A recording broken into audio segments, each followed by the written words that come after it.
जय हिंद साथियों, अस्सलाम वालेकुम। मंजिल एकेडमी यूट्यूब चैनल पे एक बार फिर से आप सभी का स्वागत है। मंजिल एकेडमी यूट्यूब चैनल आपकी जो आने वाले 26 सितंबर को जो रीट एग्ज़ाम है या किसी भी स्टेट का टेट एग्ज़ाम है, उसकी मंजिल तक पहुंचाने के लिए हम लगातार प्रयासरत हैं। दोस्तों, आज का सेशन बहुत इम्पोर्टेंट रहने वाला है और हमारी ये स्पेशली रीट एग्ज़ाम की जो बाल विकास का जो कंटेंट है, जो सिलेबस है आपके 30 सवाल, उसको लेकर ये वीडियो सीरीज़ चल रही है। इससे पहले 3 क्लासेस हो चुकी है। आज की क्लास या आज का सेशन शुरू करें उससे पहले एक ज़रूरी ऐलान समाअत फरमाएं। दोस्तों, अभी अनअकैडमी पर जो है आपके बहुत से फ़ीचर, बहुत सी ऑफ़र दिए जा रहे हैं कि आप अगर अनअकैडमी का कोई भी फ्री कोर्सेज़ अगर आप देखते हैं तो उसमें आपको लिमिटेड सिलेबस दिया जाता है। प्रैक्टिस सेट जो है वो भी लिमिटेड दिए जाएंगे, पीडीएफ नोट्स वो भी लिमिटेड दिए जाएंगे और जो डाउट क्लियरिंग सेशन होता है वो इसमें फ्री वाले कोर्सेज़ में आपको नहीं मिलेगा। वहीं पे अगर आप प्लस वाला कोर्स परचेज़ करते हैं और प्लस वाले कोर्सेज़ देखते हैं तो उसमें आपको आपके जिस एग्ज़ाम की आप तैयारी कर रहे हैं उसका कंप्लीट सिलेबस मिलेगा, अनलिमिटेड प्रैक्टिस टेस्ट मिलेंगे और अनलिमिटेड पीडीएफ नोट्स मिलेंगे। मोस्ट इम्पोर्टेंट, एजुकेटर और स्टूडेंट के बीच में डाउट क्लियरिंग सेशन भी आपको इसमें मिलेगा। और भी बहुत से फीचर आपको प्रोवाइड करवा रही है अनअकैडमी, जैसे आपके जो learn from your favourite educator, विद्वानों की मतलब पूरी टीम आपको अनअकैडमी पर मिल जाएगी। आप जिस एजुकेटर से आपका जो फेवरेट एजुकेटर है यहाँ पे आप पढ़ सकते हैं। कंप्लीट एग्ज़ाम प्रिपरेशन आप यहाँ से कर सकते हैं और रेगुलर डाउट क्लियरिंग सेशन यहाँ पे होता है। Exclusive coverage of your syllabus, यानी कि आपका जो पूरा सिलेबस है वो यहाँ पे करवाया जाता है। फ्री टेस्ट सीरीज़ भी यहीं पे आपको प्रोवाइड करवाई जाएगी और वीकली जो मॉक टेस्ट है वो भी आपके यहाँ पे प्रोवाइड करवाया जाएगा। अनअकैडमी पे दोस्तों आप मुझे भी फॉलो कर सकते हैं, मुझसे भी जुड़ सकते हैं और ये आप रीट या किसी भी स्टेट का टेट एग्ज़ाम हो उसके कंप्लीट बैच कोर्सेज़ हैं और इसमें आप उर्दू और सीडीपी की क्लासेस मुझसे पढ़ने के लिए आप संपर्क कर सकते हैं। और ये हमारा सेशन जो है वो 27 अगस्त से शुरू हो चुका है। अगर बहुत से स्टूडेंट जुड़े हैं, अगर जो नहीं जुड़े हैं उनको प्लीज़ इस क्लासेस का जो लिंक है आप शेयर करें। और जो साथी कोई एमपी टेट की तैयारी करना चाहता है उनके लिए बता दूं कि अभी एक कंप्लीट बैच कोर्स शुरू हुआ है जिसमें ये विद्वान साथी जो है एमपी टेट की पूरी तैयारी करवाएंगे। कौन से टीचर कौन सा सब्जेक्ट पढ़ाएंगे आप यहाँ पे देख सकते हैं। और ये 1 सितंबर से इस क्लासेस का बैच शुरू हुआ है। आखिर में दोस्तोँ, मोस्ट इम्पोर्टेंट, अगर आप अनअकैडमी का कोई कोर्स प्लस वाला कोर्स कोई परचेज़ करना चाहते हैं तो उसमें आप अगर मेरा रेफरल कोड MANZIL10, इसमें स्पेस नहीं है, ये ध्यान रखना दोस्तों, कंटिन्यू है, ये स्पेस नहीं देना है। अगर आप मेरा रेफरल कोड यूज़ करते हैं तो उस कोर्स में आपको 10% छूट मिलेगी। जो फ़ीस है उस कोर्स की उसमें 10% छूट मिलेगी। ठीक है, ये बात ध्यान रखें। अब क्लास शुरू करते हैं दोस्तों, संज्ञानात्मक विकास को लेकर स्पेशली बहुत से सवाल पूछे जाते हैं रीट के अंदर कि भाई संज्ञान को लेकर, संज्ञान से संबंधित जो भी विद्वान है उनका क्या कॉन्सेप्ट है, इसको लेकर बहुत से सवाल पूछे गए हैं। और इस बार भी पूरी संभावना है कि एक सवाल बालक का जो संज्ञानात्मक विकास है उससे ज़रूर पूछा जाएगा। तो किस तरीके से सवाल आगे पूछे गए हैं, सबसे पहले दोस्तों इस टॉपिक के हम लेते हैं PYQ, यानी कि जो पिछले सालों में सवाल पूछे गए हैं संज्ञानात्मक विकास को लेकर, उसको शुरू करते हैं। इसमें सबसे पहला सवाल है दोस्तों, पियाजे के सिद्धांत में एक प्रक्रिया जो पुराने और नए धारणाएं और अनुभव के बीच संतुलित क्रिया है जाना जाता है, किस नाम से जाना जाता है। वापिस सवाल को समझो, पियाजे के सिद्धांत में एक प्रक्रिया ऐसी है जो किस नाम से जानी जाती है, जिसके कार्य क्या है, पुराने और नई धारणाएं और अनुभवों के बीच संतुलित क्रिया करना, पुराने से नए अनुभव के बीच संतुलन स्थापित करना। ऐसी क्रिया किस नाम से जानी जाती है दोस्तों? समावेश, समायोजन, संतुलन, ज्ञान विघ्न। इसका राइट आंसर दोस्तों संतुलन होगा। ये रीट 2017 का प्रश्न है। ये संतुलन एक ऐसी चीज़ है जो आपके पुराने अनुभव है उसको नए अनुभव के साथ संतुलित करता है। अगला सवाल है, स्कीमा का मतलब क्या है? रीट लेवल 2 2017 का प्रश्न है ये। स्कीमा का मतलब क्या है? खंडन क्रियाविधि, अधिगम विधि, लंबे समय की याददाश्त में सूचना के संगठित पैकेट्स को एकत्रित करना, शारीरिक प्रतिवाद क्रियाविधि। इसका राइट आंसर दोस्तों सी ऑप्शन है, लंबे समय की याददाश्त में सूचना के संगठित पैकेट्स को एकत्रित करना। ठीक है, अगला सवाल है अनुभूति यानी कि कॉग्निशन अनुभूति बच्चे और वातावरण के बीच अंतःक्रिया का निरंतर प्रक्रिया के माध्यम से विकसित होती है। बच्चे और वातावरण के बीच अंतःक्रिया का निरंतर प्रक्रिया के माध्यम से विकसित होती है। ये किस सिद्धांत में प्रतिबंधित होता है? रीट लेवल फर्स्ट 2017 का प्रश्न है ये। यानी कि जो अनुभूति है किसी भी बच्चे और वातावरण के बीच में, जब ये अंतःक्रिया का निरंतर प्रक्रिया के माध्यम से विकसित होता है तो ये किस सिद्धांत से प्रतिबंधित होता है? थोंडाई का अधिगम सिद्धांत, पियाजे का संज्ञानात्मक सिद्धांत, टॉलमैन का संकेत अधिगम और कोहलर का अधिगम सिद्धांत। सवाल को समझें। बच्चे और वातावरण के बीच अंतःक्रिया का निरंतर प्रक्रिया के माध्यम से विकास होना, तो ये दोस्तों पियाजे का संज्ञानात्मक विकास सिद्धांत है। अगला सवाल देखें हम।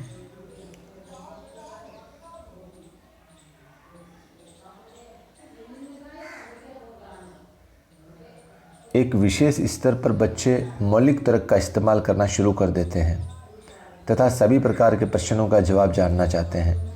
पियाजे ने इसे अंतर्ज्ञान कहा है। क्या कहा है? अंतर्ज्ञान।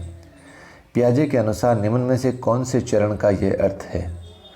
साकार संचालन, जिसे कॉन्क्रीट एज कहते हैं, और पूर्व संचालन आपके प्री ऑपरेशनल, औपचारिक संचालन फॉर्मल, या इनमें से कोई नहीं। पियाजे क्या कहते हैं कि एक विशेष स्तर पर, यानी कि एक स्थिति ऐसी आती है जहाँ पर बच्चे मौलिक तर्क का इस्तेमाल करना शुरू कर देते हैं तथा सभी प्रकार के प्रश्नों का जवाब जानना चाहते हैं, तो ये दोस्तों प्री ऑपरेशनल है। ठीक है, पूर्व संचालन। बालक की सोच अमूर्तता की अपेक्षा मूर्त अनुभवों एवं प्रत्यक्षों से होती है। ये अवस्था कौन सी है? ये 7 से 12 वर्ष की। जो अमूर्त अनुभव या अप्रत्ययों से होती है वो दोस्तों आपके 12 वर्ष से ऊपर की एज आती है। बाल्यावस्था का जो एज है वो जिसमें बालक जो है वो मूर्त अनुभव एवं प्रत्ययों से अभिभूत होता है। आगे बढ़ते हैं। एक सवाल फिर और है, तर्क, जिज्ञासा तथा निरीक्षण शक्ति का विकास किस वर्ष में होता है एक बालक के अंदर? तो वो 11 वर्ष का जब बालक हो जाता है तो उसमें तर्क, जिज्ञासा तथा निरीक्षण शक्ति का विकास हो जाता है। ये तो हुआ दोस्तों आए हुए सवालात संज्ञान को लेकर, जीन पियाजे को लेकर, क्योंकि जीन पियाजे का जो संज्ञानात्मक विकास है बहुत इंपॉर्टेंट है रीट के पॉइंट ऑफ व्यू से। अब इसके कॉन्सेप्ट को समझते हैं। सबसे पहले संज्ञान क्या है, इसकी थ्योरी को हम देखते हैं। दोस्तों संज्ञान निसार के अनुसार, निसार महोदय है एक, उनके अनुसार संज्ञान क्या है? संवेदी सूचनाओं का ग्रहण है। निसार और जीन पियाजे को अपन कंपैरिजन करके देखते हैं कि इन्होंने अलग अलग संज्ञान के बारे में क्या बताया है। निसार के अनुसार संवेदी सूचनाओं का ग्रहण है, प्लस रूपांतरण भी है ये, प्लस विस्तारण भी है ये, संग्रहण भी है और पुनर्लाभ भी है और समुचित उपयोग भी है। दोस्तों ये थोड़े नाम आपको ज़रूर मुश्किल लगेंगे। और जीन पियाजे के अनुसार प्रत्यक्षीकरण, पहचान, प्रत्यावधान और व्यवस्था। प्रत्यावहान यानी कि रिमेंबरिंग और व्यवस्था। तो इसका मतलब इसमें से सवाल अगर निसार वाले जो संज्ञान की डेफिनेशन है उसमें ऑब्जेक्टिव टाइप में ये 3 दे सकता है, एक कोई इस जीन पियाजे वाला दे सकता है। तो इसका थोड़ा आप ध्यान रखें। रूपांतरण, विस्तारण, संग्रहण, पुनर्लाभ, समुचित उपयोग। और जीन पियाजे का प्रत्यक्षीकरण, पहचान, प्रत्यावहान और व्याख्या। अभी हम जीन पियाजे का संज्ञानात्मक विकास समझेंगे तो इसके एक एक कॉन्सेप्ट को हम आराम से देखेंगे। आप तो ये क्लियर कर लो, अगर इसमें से आएगा तो ठीक है, जो बच जाएगा वो इसी में से आएगा, ये मान के चलो। संतुलन या साम्य धारण, ये क्या चीज़ होता है भाई? संतुलन या साम्य धारण वह प्रक्रिया जिसके द्वारा बालक आत्मसातीकरण और समाविष्टीकरण के मध्य संतुलन स्थापित करता है। पियाजे के अनुसार यदि किसी बालक के सामने ऐसी समस्या आ जाए जिसका पूर्व अनुभव उसे नहीं होता है तो वह पूर्व अनुभूति के साथ उसे आत्मसात करता है, पूर्व अनुभूति के साथ उसे आत्मसात करता है। फिर भी यदि समस्या का हल नहीं हो तो वो अपने पूर्व अनुभव को अपने अनुसार रूपांतरित करता है, अर्थात वह संतुलन कायम करने के लिए आत्मसातीकरण व समाविष्टीकरण दोनों प्रक्रिया करना शुरू कर देता है। इस पैराग्राफ को आप दोबारा पढ़ने आराम से आपके समझ में आ जाएगा।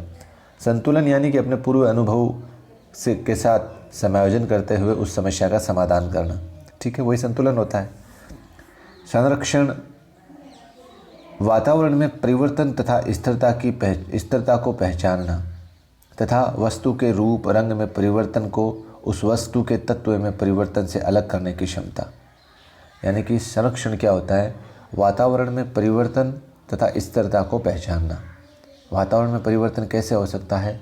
स्थिरता को पहचानना तथा वस्तु के रूप रंग में परिवर्तन को उस वस्तु के तत्व में परिवर्तन से अलग करने की क्षमता, ठीक है।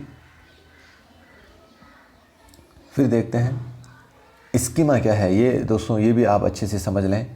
किसी अवधारणा का स्कीमा उस अवधारणा व उसके गुणों और अन्य अवधारणा के साथ उसके संबंधों को लेकर किसी व्यक्ति की समझ के रेखाचित्र प्रस्तुति को कहते हैं। किसी व्यक्ति की समझ के रेखाचित्र प्रस्तुति को क्या कहते हैं? स्कीमा कहते हैं। या यूँ समझ लो सूचनाओं का एक पैकेट है स्कीमा। ऐसी मानसिक संरचना जिसका सामान्यीकरण किया जा सके, ऐसी मानसिक संरचना। और विकेंद्रण क्या होता है? किसी चीज़ के बारे में वस्तुनिष्ठ या वास्तविक ढंग से सोचना। विकेंद्रीकरण क्या होता है? किसी चीज़ के बारे में वस्तुनिष्ठ या वास्तविक ढंग से सोचना। स्कीमा दो प्रकार का होता है, एक तो व्यवहारात्मक स्कीमा जो शारीरिक क्रिया है, एक ज्ञानात्मक या मानसिक जो मानसिक क्रिया है। संज्ञान क्या है इसके बारे में और हम डिटेल से इसका कॉन्सेप्ट समझते हैं और फिर जीन पियाजे का सिद्धांत लेते हैं। किसी भी बालक में दोस्तों जो संवेगात्मक विकास होता है, उसके संवेग को लेकर उसको समझने से पहले हमें संवेग क्या चीज़ है इसको समझना बहुत ज़रूरी है। तो शुरू करते हैं। संवेग को इंग्लिश में इमोशन कहते हैं। क्या कहते हैं? इमोशन। इमोशन शब्द की उत्पत्ति लैटिन भाषा के इमोवर शब्द से हुई है। दोस्तों ये इम्पोर्टेंट है। EMOVERE इमोवर शब्द से हुई है, जिसका अर्थ है गति, आवेश या उत्तेजित दशा होता है। अर्थात ये आवेग, गति प्रत्येक व्यक्ति के व्यवहार में पाए जाते हैं जो व्यक्ति के व्यवहार को उत्तेजित करते हैं, उसे हम संवेग कहते हैं। यानी कि एक जगह इमोवर्ड शब्द भी आता है इसके बारे में, इमोवर्ड। तो इस पैराग्राफ से एक तो इमोशन कहते हैं इंग्लिश के अंदर, और इमोशन शब्द की जो उत्पत्ति है वो किस शब्द से हुई है? लैटिन भाषा के इमोवर से। ये ध्यान रखें दोस्तों। अगर हम इसके हिंदी वर्ड को तोड़ के देखें तो सम प्लस वेग। सम का माना होता है दोस्तों शरीर और वेग का मतलब होता है गति। अर्थात वह कारक या तत्व जो हमारे शरीर को गति देते हैं उनको संवेग कहते हैं। समझ में आ गया? अब तो बिल्कुल आसान भाषा में समझाने की कोशिश की है दोस्तों। विचारों व भावनाओं का बाह्य प्रकाशन क्या है? वो संवेग है। विचारों व भावनाओं का बाह्य प्रकाशन वो क्या है? संवेग है। वुडवर्थ लिखते हैं कि व्यक्ति की जो उत्तेजित अवस्था है उसको संवेग कहा जाता है। व्यक्ति की जो उत्तेजित अवस्था को संवेग कहा जाता है। जर्शील्ड महोदय कहते हैं व्यक्ति के भड़क उठने या आवेश आने की क्रिया को संवेग कहते हैं। अब दोस्तों एक कॉन्सेप्ट आता है कि भाई संवेग, भावना और मूल प्रवृत्ति ये तीनों एक ही होते हैं या अलग अलग होते हैं? तो इसको हम बहुत ही आसान ज़बान में इसको समझने की कोशिश करते हैं। संवेग, भावना और मूल प्रवृत्ति इन तीनों में बहुत गहरा संबंध है। संवेग जब विचारों का बाह्य प्रकाशन या यूँ कहे कि जब विषय वस्तु या विचार मस्तिष्क से बाहर आ जाते हैं तो वे संवेग कहलाते हैं। और भावना विचारों का आंतरिक रूप, अर्थात कोई भी विषय वस्तु या विचार व्यक्ति के अंदर हैं तो वे भावना है। और मूल प्रवृत्ति जब विषय वस्तु या विचार मस्तिष्क से बाहर आ जाते हैं और जिसके परिणाम स्वरूप उन विचारों से जो क्रिया होने लगती है उन क्रियाओं को ही मूल प्रवृत्ति कहा जाता है। अर्थात विचारों या संवेगों का क्रियात्मक रूप ही मूल प्रवृत्ति है। इसको मैं भी एग्जाम्पल के माध्यम से देखेंगे। आपके प्रत्येक भावना का संबंध संवेग से होता है और संवेग मूल प्रवृत्ति से जुड़ा हुआ रहता है। तो कहने का मतलब क्या हुआ? संवेगों का प्रभाव व्यक्ति की क्रियाशीलता पर पड़ेगा। जैसे जैसे संवेग तीव्र होंगे बुद्धि में कमी आने लगेगी और संवेग जो है वो जागृत तो एकदम से हो जाते हैं, लेकिन शांत जो है वो धीरे धीरे होते हैं। ठीक है।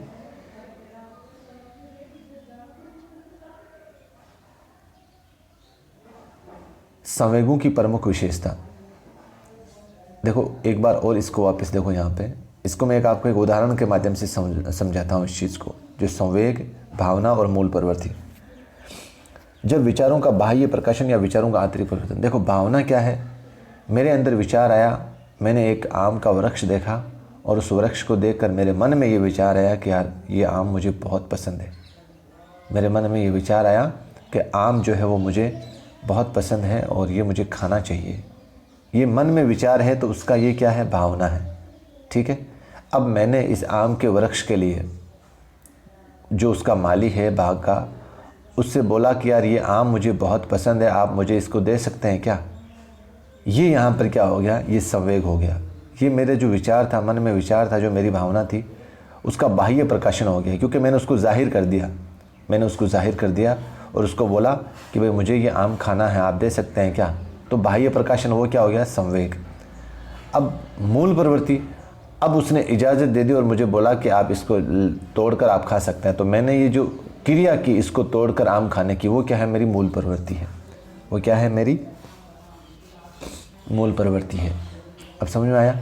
संवेग, भावना और मूल प्रवृत्ति। मेरा जो मन के अंदर विचार है वो भावना, जैसे ही वो विचार बाहर आया वो संवेग हो गया, और उस विचार को करने के लिए जो मैंने क्रिया की वो मूल प्रवृत्ति है। ठीक है दोस्तों। अब संवेग की क्या क्या विशेषताएं हैं देखते हैं एक बार।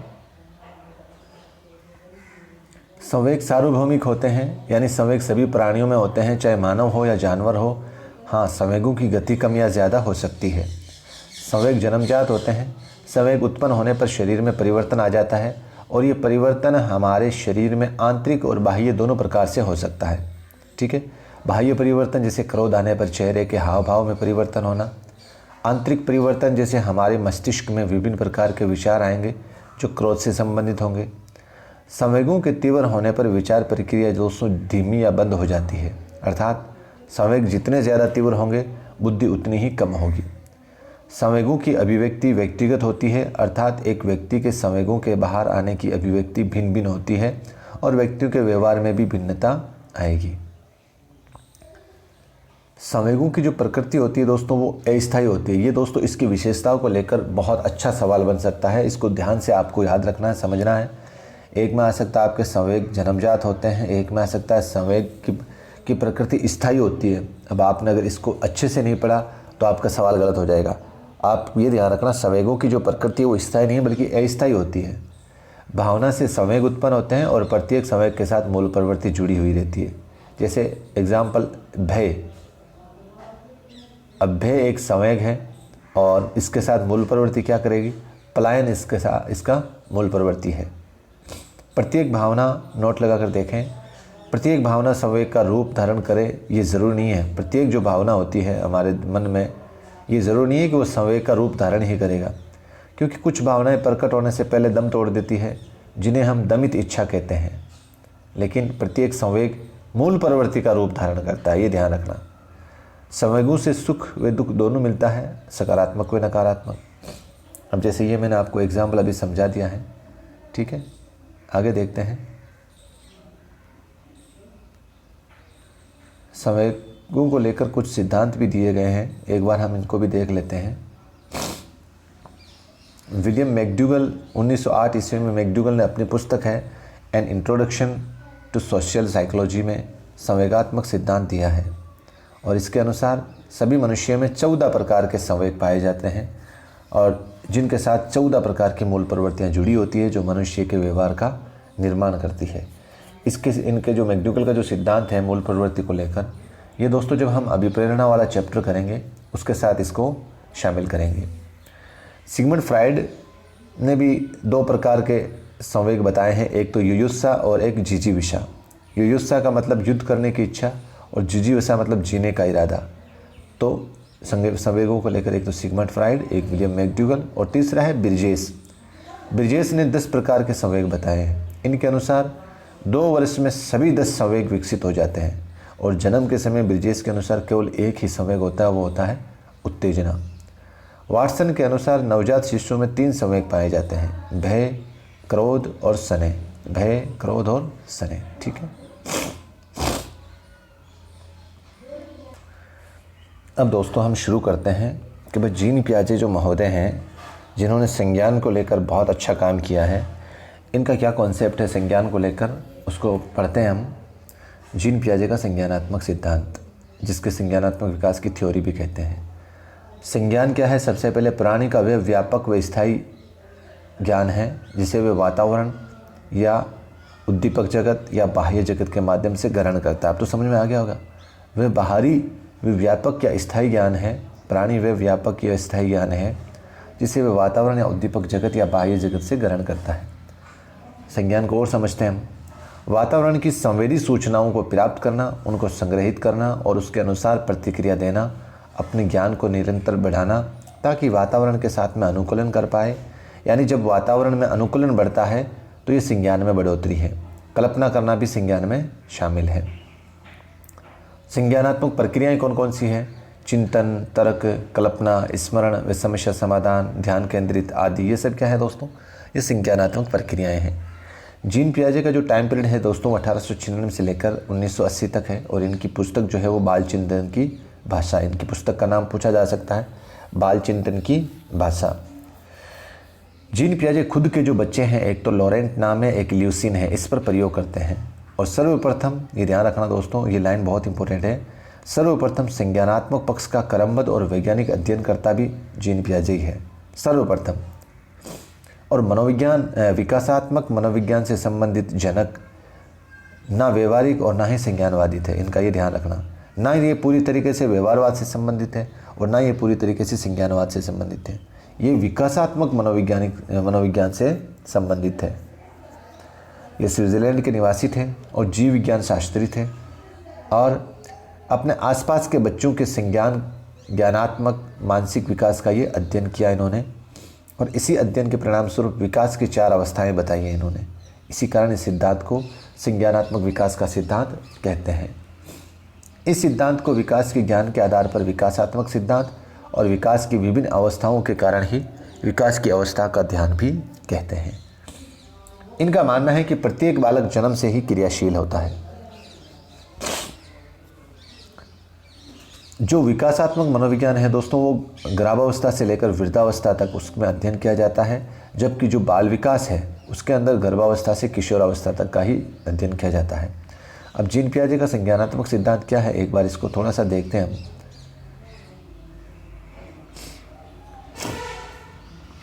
सबसे पहले जो इन्होंने संज्ञानात्मक विकास दिया था, ये शिक्षा के क्षेत्र में दिया गया, सब पढ़ते हैं।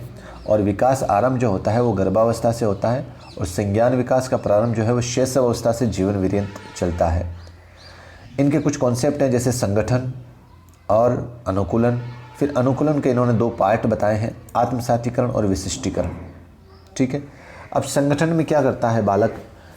प्रत्यक्षीकृत एवं बौद्धिक सूचनाएं प्राप्त करता है इसमें। ठीक है। जैसे फूल उसने देखा और अपने मन में फूल का एक संगठन या उसका जो चित्र है उसको उसने अपने दिमाग में बिठा लिया, संगठन कर लिया, संग्रहण कर लिया।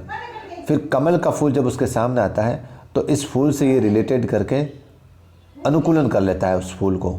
ठीक है। तो ये क्या होता है? संगठन होता है दोस्तों। फिर अनुकूलन क्या है? वातावरण के साथ अपने आप को डालना, वही अनुकूलन है। अब अनुकूलन में 2 कंडीशन है, एक तो आत्मसातीकरण और एक विशिष्टीकरण। आत्मसातीकरण में बालक क्या करता है? पूर्व धारणाएं या पूर्व अनुभव को रखता है और नवीन ज्ञान प्राप्त करता है। जैसे एक बिल्ली से दूसरी बिल्ली को देखकर अंदाज़ा लगाना। उसने एक बार बिल्ली को देखा और दूसरी बार जब उस बिल्ली को देखेगा तो वो मतलब जो उसका पूर्व ज्ञान था उससे उसको रिलेटेड करके उस बिल्ली को पहचान जाएगा। विशिष्टीकरण क्या होता है? जिसको समायोजन भी बोलते हैं। नवीन ज्ञान का विस्तार हो जाता है, यहाँ पर सूझ का निर्माण हो जाता है। अब यहाँ पर बिल्ली और कुत्ते में फ़र्क समझने लग जाता है। बालक समायोजन तो करता है वातावरण के साथ में, बालक वातावरण के साथ में अपने आप को ढालता तो ज़रूर है, लेकिन 2 कंडीशन से ढालता है, आत्मसातीकरण और विशिष्टीकरण। विशिष्ट का मतलब जो चीज़ उस नवीन ज्ञान पूर्व ज्ञान से जो चीज़ हासिल कर रहा है उसमें और उसमें क्वालिटी ऐड हो जाती है, तो वो विशिष्टीकरण है। ठीक है। बौद्धिक संरचनाएं, बालक के सामने जब पहली बार कोई वस्तु आती है तो उसे एक अर्थ प्रदान करके अपने मस्तिष्क में व्यवस्थित करता है, इसे ही बौद्धिक संरचना कहते हैं। यानी कि जब वो संगठन करता है उस विषय वस्तु को पहली बार देख के, तो वही उससे बौद्धिक संरचना या सूचना कहते हैं। जीन पियाजे के अनुसार बुद्धि जन्मजात नहीं होती बल्कि उसका विकास होता है। ये जीन पियाजे मानते हैं। जीन पियाजे की जो थ्योरी है उसमें क्या कहते हैं, वो बुद्धि जन्मजात नहीं होती बल्कि उसका विकास होता है। और आत्मसातीकरण, प्रचलित योजनाओं में नई जानकारी जोड़ने का नाम ही आत्मसातीकरण है। ठीक है। और सजीव चिंतन, निर्जीव वस्तुओं को सजीव गुण देने वाली प्रकृति का नाम दिया है।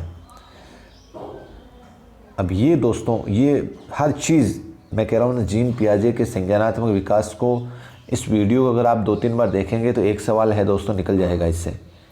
संज्ञानात्मक विकास के प्रमुख चरण क्या क्या हैं? इन्होंने संज्ञान को लेकर 4 स्टेज बताई है। और सबसे पहली क्या है, संवेदनात्मक गामक अवस्था, जिसे सेंसरी मोटर स्टेज भी कहते हैं। और इसका जो कार्यकाल, जो अवस्था होती है वो जन्म से 2 वर्ष तक होती है। सबसे पहले संवेदनात्मक गामक अवस्था। अब संवेदना क्या है?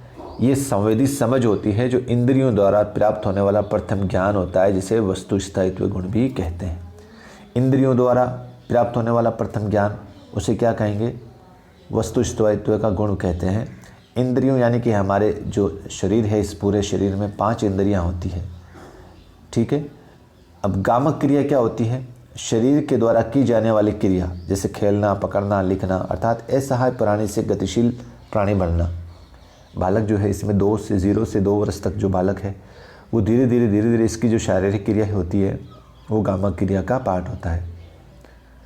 गामक क्रियाएं जन्मजात और अर्जित दोनों होती है।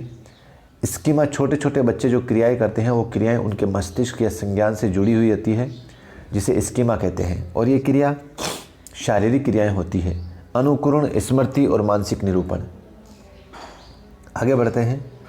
बालक इस अवस्था में आवाज़ या प्रकाश के प्रति सचेत हो जाता है, जैसे एग्जाम्पल गेंद पकड़ना, चॉकलेट चूसना आदि, या इसको खोजी अवस्था भी कहते हैं। बहुत इंपॉर्टेंट है दोस्तों, लाइन अंडरलाइन कर लेना इसको। जो आपके जीन पियाजे की पहली सेंसरी मोटर स्टेज है, संवेदनात्मक गामक अवस्था, उसको खोजी अवस्था भी कहते हैं। बालक जनजातीय क्रियाएं करता है, जैसे तितली को पैर से कुचलना। वस्तु स्थायित्व का गुण यहाँ पर विकसित हो जाता है। वस्तु स्थिरता या वस्तु स्थायित्व का अभाव गुण विकसित हो जाता है। और पहला सार्थक शब्द बोलता है वो 12 माह में बोलने लग जाता है बच्चा। ठीक है। 12 या 14 महीना भी आता है एक जगह, 12 महीना या 14 महीना, दोनों में से आप ऑप्शन पे देख लेना। अभाव, वस्तु स्थायित्व का गुण, अभाव नहीं बल्कि दोस्तों वस्तु स्थायित्व का गुण विकसित हो जाता है इसके अंदर। किसी चीज़ को देखता है तो फिर वो उसकी पहचान हमेशा के लिए सेव कर लेता है। ठीक है। फिर दूसरा आता है सेंसरी मोटर स्टेज के बाद में pre operational stage. Pre operational stage जिसका कार्यकाल होता है 2 से 7 वर्ष तक, जिसकी समय अवधि क्या होती है 2 से 7 वर्ष। इसमें अनुत्क्रमणशीलता पाई जाती है, ये नाम याद रख लेना, अनुत्क्रमणशीलता। और इसको अंत्य प्रज्ञा काल भी कहते हैं, अंत्य प्रज्ञा काल भी कहते हैं, यानी कि बालक के अंदर विभिन्न वस्तुओं के प्रति ज्ञान का निर्माण होना। द वर्क ऑफ चाइल्ड भी कहा जाता है इसी एज को, क्योंकि इस अवस्था में बालक पड़ोसी बच्चों के साथ खेलता है, प्रतीकात्मक खेल खेलता है, प्लस प्रतीकात्मक अवस्था भी इसी को कहा जाता है। अतार्किक चिंतन की अवस्था है, सही अनुपात का अंतर नहीं कर पाता। जैसे 1 किलो लोहा तोल दिया जाए, 1 किलो रुई तोल दी जाए, तो वो रुई जो जगह ज़्यादा घेरेगी तो उसको ज़्यादा बताएगा। सजीव व निर्जीव वस्तु में अंतर नहीं कर पाता 2 से 7 वर्ष का बालक। खिलौनों की आयु भी इसी बोलते हैं। जीववाद, जिसे एनिमिज्म, यानी कि एग्जाम्पल देखें, सूरज मेरे साथ साथ चल रहा है, छोटे बच्चे होते हैं ना। 2 वर्ष का बालक 200 शब्द व 6 वर्ष का बालक 16,000 शब्द समझने लगता है। और इसको 2 भागों में विभाजित किया गया इस अवस्था को, एक तो पूर्व प्रत्यात्मक और एक अंत्य प्रज्ञा काल। पूर्व प्रत्यात्मक काल जिसको खोज की अवस्था कहते हैं, 2 से 4 वर्ष का कार्य होता है। खोजी अवस्था वैसे देखें दोस्तों तो अगर पूर्व प्रत्यात्मक, ये दोनों जगह लिखा हुआ है, मैंने 3-4 किताबों के अंदर लिखा है। तो इस जिज्ञासा होती है क्या, कैसे, क्यों। और वास्तविक अगर देखा जाए तो खोज की जो अवस्था होती है वो पूर्व प्रत्यात्मक काल ही होती है। ठीक है, पूर्व प्रत्यात्मक काल अगर वास्तविक देखा जाए तो, क्योंकि जो 2 से 4 साल की जो एज होती है इसमें बच्चे बहुत सारे सवालात पूछते हैं, बहुत सी हर चीज़ के बारे में जानने की कोशिश करते हैं। इसलिए हम इस कार्यकाल को, इस अवस्था को खोजी अवस्था कहेंगे, सही मीनिंग में। इसका ध्यान रखें आप। ठीक है। अंतःप्रज्ञा ज्ञान क्या कहता है कि बिना किसी तार्किक विचार के दूसरों के द्वारा दी गई सूचनाओं को स्वीकार कर लेना अंतर्दर्शी अवस्था होती है। ये जो बात जिस किसी ने बोली है उसी को उसी हालात में स्वीकार करना। प्रतीकात्मक व्यवस्था, प्रतीकों के माध्यम से सीखना। जैसे ए ध्वनि का लिखित रूप है तो ए फॉर क्या होता है, एप्पल होता है। ठीक है। प्रतिबिंबात्मक व्यवस्था, चित्र मॉडल को देखकर सीखना। इस अवस्था में अनुष्कर्मणशीलता पाई जाती है, इसलिए इसे पल्लवी अवस्था भी कहते हैं। ठीक है। स्कीमा, वातावरण द्वारा अर्जित संपूर्ण ज्ञान का संगठन ही स्कीमा है। वातावरण द्वारा अर्जित संपूर्ण ज्ञान का संगठन ही स्कीमा है। और मानसिक संरचना की व्यवहारगत समांतर प्रक्रिया जीव विज्ञान में स्कीमा कहलाती है, अर्थात किसी उद्दीपक के प्रति विश्वसनीय अनुक्रिया को स्कीमा कहते हैं। ठीक है, आगे बढ़ते हैं।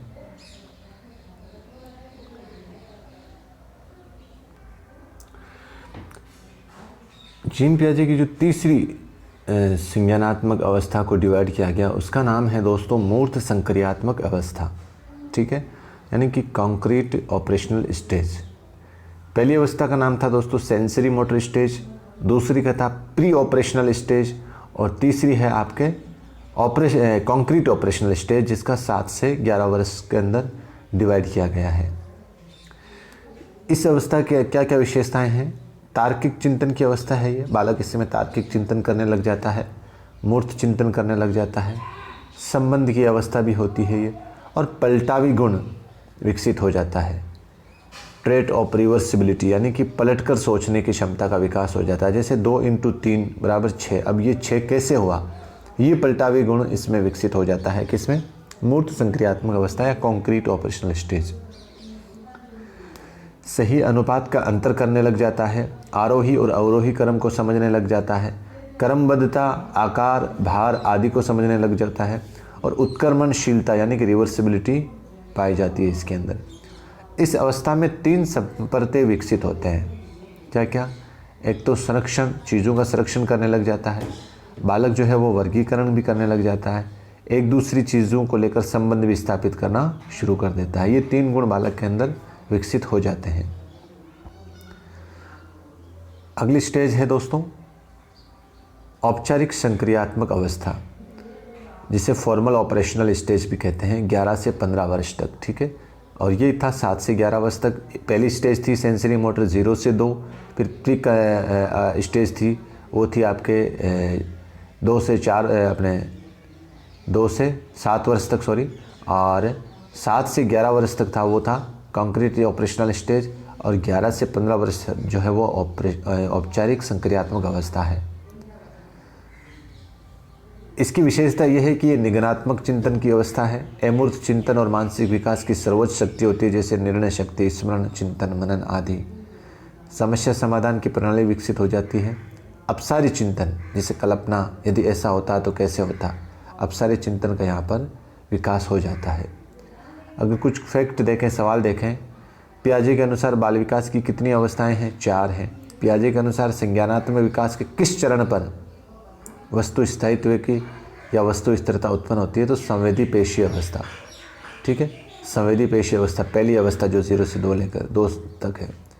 इस अवस्था वह अवस्था जब बच्चा तार्किक रूप से वस्तुओं व घटनाओं के विषय में चिंतन प्रारंभ कर सकता है, तो मूर्त संक्रियात्मक अवस्था, जिसको 7 से 11 वर्ष टाइम पीरियड है जिसका, तीसरी स्टेज के अंदर। क्यों? कि तार्किक रूप से ही, तार्किक रूप से संज्ञानात्मक विकास किसके द्वारा समर्थित होता है? एक समृद्ध और विवेकपूर्ण वातावरण उपलब्ध करवाना। ठीक है, और आखिरी सवाल, एक सवाल और है, वह कौन सा स्थान है जहां बच्चे के संज्ञानात्मक विकास को सबसे बेहतर तरीके से परिभाषित किया जा सकता है? वह कौन सा स्थान है जहां बच्चे के संज्ञानात्मक विकास को सबसे बेहतर तरीके से परिभाषित किया जा सकता है? ये सवाल आप ऑप्शन में, कमेंट सेक्शन में मुझे इसका उत्तर बताएंगे। ठीक है। और आखिरी सवाल है, बच्चे अपने वातावरण के साथ संबंध बनाते हुए अपनी समझ विकसित कर लेते हैं। ये कथन किसका है? बच्चे अपने वातावरण के साथ संबंध बनाते हुए अपनी समझ विकसित कर लेते हैं, तो ये जीन पियाजे का कथन है। अब दोस्तों और इससे कौन से संभावित प्रश्न बन सकते हैं उनको हम देखते हैं। फिर देखते हैं, पहला सवाल है, निम्न में से जीन पियाजे के अनुसार बौद्धिक का निर्धारक तत्व नहीं है, बुद्धि का निर्धारक तत्व नहीं है। अनुभव, संतुलीकरण, सामाजिक संरचना, इनमें से कोई नहीं। तो इसका राइट आंसर दोस्तों सामाजिक संरचना है, जो बौद्धिक बुद्धि का निर्धारक तत्व नहीं है। दूसरा सवाल है, पियाजे के अनुसार निम्न में से कौन से काल में बालक की लंबाई, क्षेत्रफल और संरक्षण की समझ विकसित हो जाती है? लंबाई, क्षेत्रफल और संरक्षण की समझ विकसित हो जाती है। मूर्त संक्रियात्मक अवस्था, संवेदीगामक, औपचारिक या पूर्व संक्रियात्मक अवस्था। तो राइट आंसर दोस्तों मूर्त संक्रियात्मक अवस्था। टाइम पीरियड क्या है इसका दोस्तों? 7 से 11 वर्ष। 7 से 11 वर्ष तक मूर्त संक्रियात्मक अवस्था, संवेदीगामक अवस्था 0 से 2 वर्ष और 11 से 15 वर्ष ये औपचारिक। पूर्व संक्रियात्मक अवस्था जो है वो 2 से 7 वर्ष तक। ठीक है। अगला सवाल है, जीन पियाजे द्वारा प्रदत्त मूर्त संक्रियात्मक अवस्था की विशेषता नहीं है, नहीं पूछा है दोस्तों। संरक्षण, विचारों की विलोम्यता यानी कि उत्क्रमणशीलता, क्रमबद्धता और संकेतात्मक कार्यों का प्रादुर्भाव। दोस्तों इसका राइट आंसर नहीं पूछा है, तो संकेतात्मक कार्यों का प्रादुर्भाव इसमें सही होगा, क्योंकि जो मूर्त संक्रियात्मक अवस्था होती है उसके अंदर संरक्षण भी होता है, क्रमबद्धता भी होती है और उत्क्रमणशीलता भी पाई जाती है इसके अंदर। ठीक है। अगला सवाल देखते हैं, निम्न में से किसे संज्ञानात्मक प्रक्रिया में शामिल नहीं किया जा सकता? प्रत्यक्षण, स्मृति, चिंतन, परिपक्वता। बहुत अच्छा सवाल है दोस्तों। संज्ञानात्मक प्रक्रिया में परिपक्वता को शामिल नहीं किया जा सकता। बाकी ये तीनों पार्ट जो है संज्ञान के पार्ट हैं। संज्ञानात्मक अधिगम, अवधान, तर्क वितर्क, समस्या समाधान, ये भी दोस्तों संज्ञानात्मक के ही आप संज्ञानात्मक प्रक्रिया में शामिल किया जा सकता है इसको। अगर आपको सवाल यही रखेंगे, अगर ऑप्शन में ये दे देंगे अधिगम, तर्क वितर्क, समस्या समाधान और एक कोई दूसरा दे देंगे तो इसका ध्यान रखना आप, इसीलिए मैंने इसको यहीं पे ऐड कर दिया है। अगला सवाल देखते हैं दोस्तों, किस प्रकार का ज्ञान पियाजे द्वारा प्रस्तावित नहीं किया गया था? भौतिक ज्ञान, सामाजिक ज्ञान, गणितीय ज्ञान, भाषाई ज्ञान। तो भाषाई ज्ञान जो है वो जीन पियाजे द्वारा प्रस्तावित नहीं किया गया था। बाकी भौतिकी ज्ञान, सामाजिक ज्ञान और गणितीय ज्ञान इन्होंने प्रसारित किया था। अगला सवाल देखें दोस्तों, पियाजे की किस अवस्था में बालक में संप्रेषण का विकास हो जाता है? संप्रेषण का विकास हो जाता है तो दोस्तों वो स्टेज 3 है। कौन सी स्टेज है? मूर्त संक्रियात्मक अवस्था ना, मूर्त संक्रियात्मक, जिसको कॉन्क्रीट स्टेज बोलते हैं। इसके अंदर बालक में संप्रेषण का विकास हो जाता है। कहने का मतलब जो 7 से 11 वर्ष का जब बालक हो जाता है, 7 से 11 वर्ष का, उसके अंदर पियाजे की जो अवस्था बताई है उसमें संप्रेषण का विकास हो जाता है। फिर इसमें सम्मिलित वाला प्रश्न है बालक के अंदर, आपको इसमें शामिल करना है जीववादी सोच बालक के किस अवस्था में होता है? पूर्व स्कूलगामी, विकेंद्रित, मध्य बाल्यावस्था, वस्तु स्थायित्व का गुण, शैशवावस्था, अनुमानित निगमनात्मक तर्क, किशोरावस्था और रूटिंग। तो ये नवजात शिशु, ये सभी दोस्तों आपस में एक दूसरे से मिले हुए हैं, इनका मिलान आपस में सही है। रूटिंग वाला याद रखना दोस्तों, ये नवजात शिशु के अंदर गुण पाया जाता है।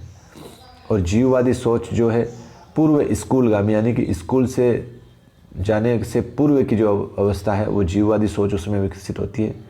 विकेंद्रीकरण बालक जब मध्य बाल्यावस्था में रहता है तब उसमें ये गुण विकसित होता है। और वस्तु स्थायित्व का गुण शैशवावस्था में पाया जाता है। अनुमानित निगमनात्मक तर्क का अगर इस्तेमाल कर रहा है तो वो किशोरावस्था में है। रूटिंग का मतलब होता है अप्रशिक्षित स्कीमा। क्या मतलब होता है? अप्रशिक्षित स्कीमा। ठीक है।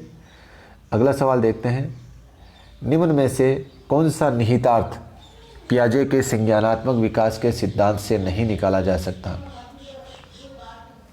बहुत अच्छा सवाल है और इस तरीके के सवाल एग्जाम में पूछे जा सकते हैं दोस्तों। निम्न में से कौन सा निहितार्थ पियाजे के संज्ञानात्मक विकास के सिद्धांत से नहीं निकाला जा सकता? व्यक्तिगत भेदों की स्वीकृति निकाला जा सकता है, खोजपूर्ण अधिगम निकाला जा सकता है, बच्चों की अधिगम तत्परता के प्रति संवेदनशीलता निकाला जा सकता है, शाब्दिक शिक्षण की आवश्यकता इसमें नहीं निकाला जा सकता। आपको नहीं पूछा है, नहीं निकाला जा सकता, तो शाब्दिक शिक्षण की जो आवश्यकता है वो इसमें नहीं निकाला जा सकता। अगला सवाल है, पियाजे के अनुसार मस्तिष्क की संरचना अलग होती है जिसे अनुभव करने के लिए अनुकूलन में मदद मिलती है, तो उसे क्या कहेंगे? पियाजे के अनुसार मस्तिष्क की संरचना अलग होती है जिसे अनुभव करने के लिए अनुकूलन में मदद मिलती है, तो उसको क्या बोलेंगे? स्कीमा बोलेंगे दोस्तों। आपके ऑप्शन बाकी है संतुलन, अस्मिता, अभिवृद्धि, लेकिन राइट आंसर क्या है? स्कीमा। नोट लगाकर एक बार इसको देख लें आप। आत्मसातीकरण या समावेशन, जब पुराना स्कीमा नए ज्ञान को संरचित करता है, संरचित करने में सहायक हो। आत्मसातीकरण या समावेशन क्या है? जब पुराना स्कीमा नए ज्ञान को संरचित करने में सहायक हो। जैसे एग्जाम्पल टी, अब ये टी आपने देखा है, टी फॉर ट्री एग्जाम्पल, और ए फॉर एप्पल। तो पुराना स्कीमा अगर नए ज्ञान को संरचित करने लग जाता है तो यहाँ पर ये क्या है? आत्मसातीकरण है।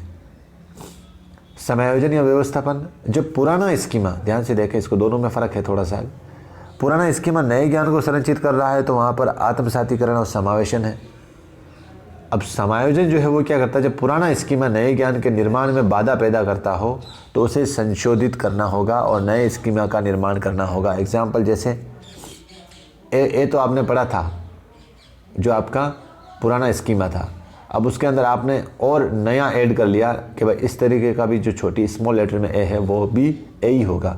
तो यहाँ पर नए स्कीमा का जो निर्माण होता है वो क्या होता है? समायोजन या व्यवस्थापन होता है। ठीक है।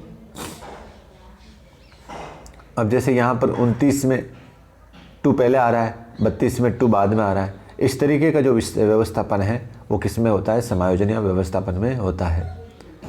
अगला सवाल है, बच्चे ऐसी गतिविधियों में शामिल होने में सक्षम हो जाते हैं जिनमें मानसिक प्रतिनिधित्व शामिल हो, जैसे कि अवस्था के अंत तक नाटक करना,